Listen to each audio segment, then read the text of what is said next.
Hey guys, so I'm going to show you guys how to install the iboard running board for the Ford Transit. I'm doing it on the 2020. This does apply to the 2015 version all the way to the 2021 version.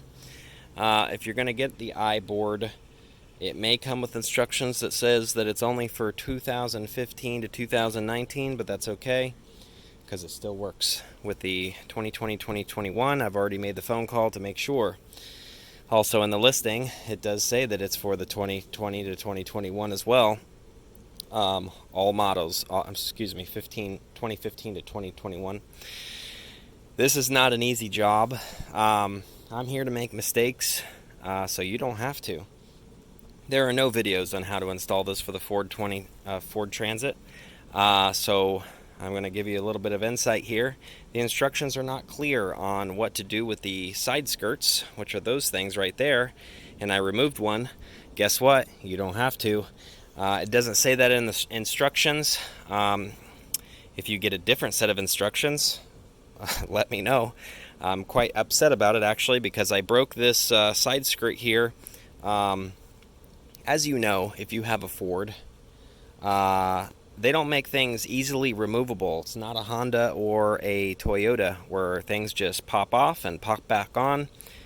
Usually when you take stuff off on the Ford Transit, I've found they break. There's no popping on or off with the Ford Transit. I've had this happen on many different things, such as the wiring loom and different parts of the headliner. These clips are made to break. I don't know if that's on purpose or not, because Honda and Toyota make their clips pop out and pop back in easily without having to order new ones. I swear every clip that I pull out of this Ford Transit, it breaks and you have to order new ones. Absolutely frustrating. So, you don't need to remove that, but what you do need to do, and they will all break, or most of them will break, I don't care how hard you try. If you call the Ford service department, they'll tell you that it'll break. This is a known issue. These little clips underneath, honestly, doesn't even matter because you're going to break half of them anyway.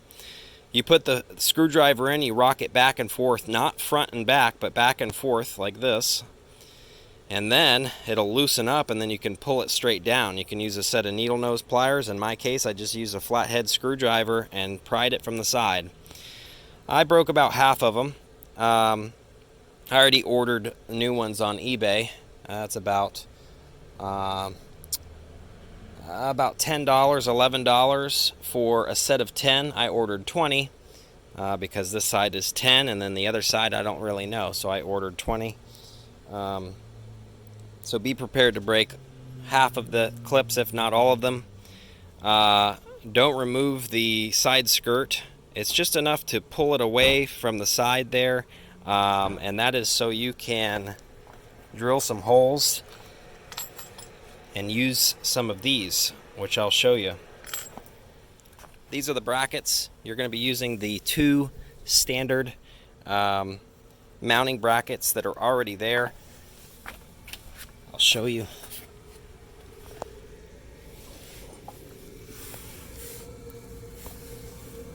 First thing you do is you take your bracket and you will fit it on, and then you need to mark your holes here, this and the other side. That's why I have two Sharpie marks here, and that's going to be a 3/8 inch drill bit. I've already done it here. And then I have to do it up there as well. So there's going to be 3 brackets over here, and you have to drill 6 holes. Well, so far 6 holes. So I'm going to go ahead and put this bracket on just to show you what it looks like.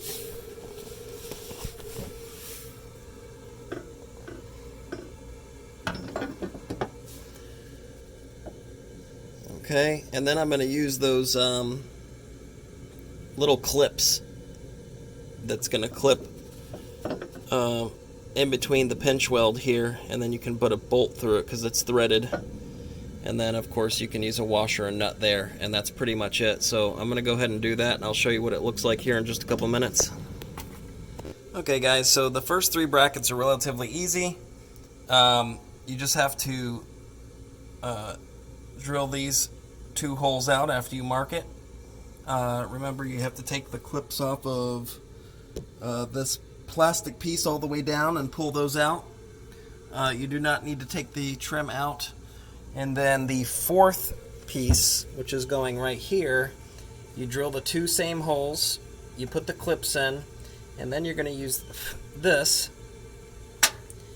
and it's just going to go in just like this. Oop. And then you're going to put the bracket on and put your washer, and there's a nut specifically for that piece. So it's the same one. The driver's side is a little bit different, but we'll get to that. Before I get to the driver's seat, I want to show you how to attach the passenger side running board. So basically, you're just going to slide the T-nuts or the T-bolts in here. So for there, I did 4 and 4, and then you just have to line it up with the holes and lay it down, and then pick it up and lay it down, pick it up and lay it down, because you have to match up all the holes. So that'll take you a minute, but it's not that hard. And then you put a washer and a nut.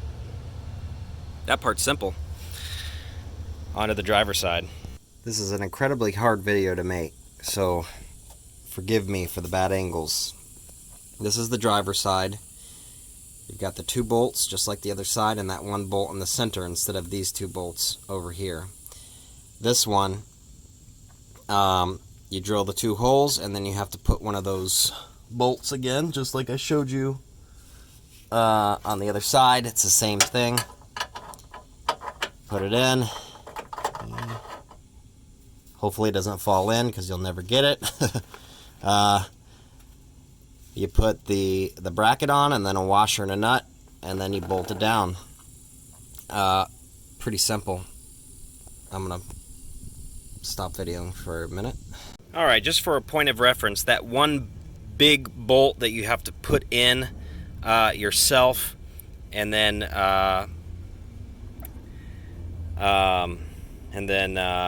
screw the nut on.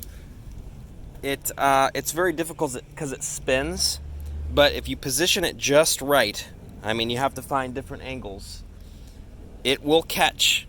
And it might take you a little bit of working left and right and up and down, but it will catch. So if it just spins and spins and spins, you're just in the wrong position. I did that same thing with the other one. I believe that it comes with a tool. I don't remember to like hold it in the back, but for my application it didn't work. So I just positioned it just right, just enough to catch, and then it works just fine. That is a 17 millimeter bolt. The other ones are 13 millimeter. These, to bolt this down, are 10 millimeter, and you'll need one of these guys. So I'm going to flip this upside down. There's 2 for each row. I'm just going to slide it on here. If I can do it while videoing, I don't know. That washer's for the other side.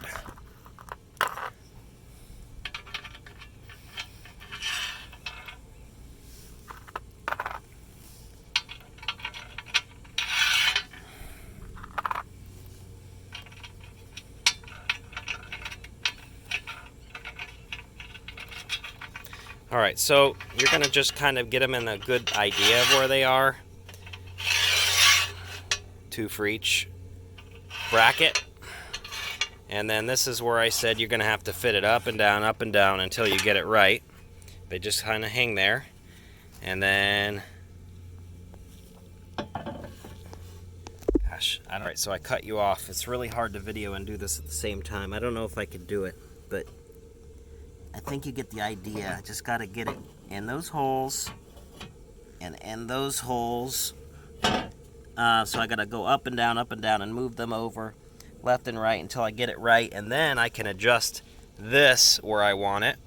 And then I'll put the washer and the nut underneath it and tighten it down. And that's a wrap. But I can't do it while videoing. But this is the end of the video. There's not much more to this.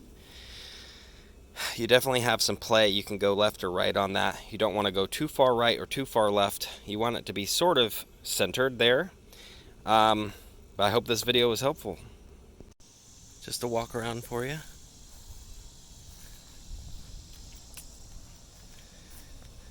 think it looks good. And it works good. It's very helpful. I'm 6'1", and it's even helpful for me. Even though I can step in there just fine, it's just great to have that extra little step there, especially for my wife. See you in the next video, guys.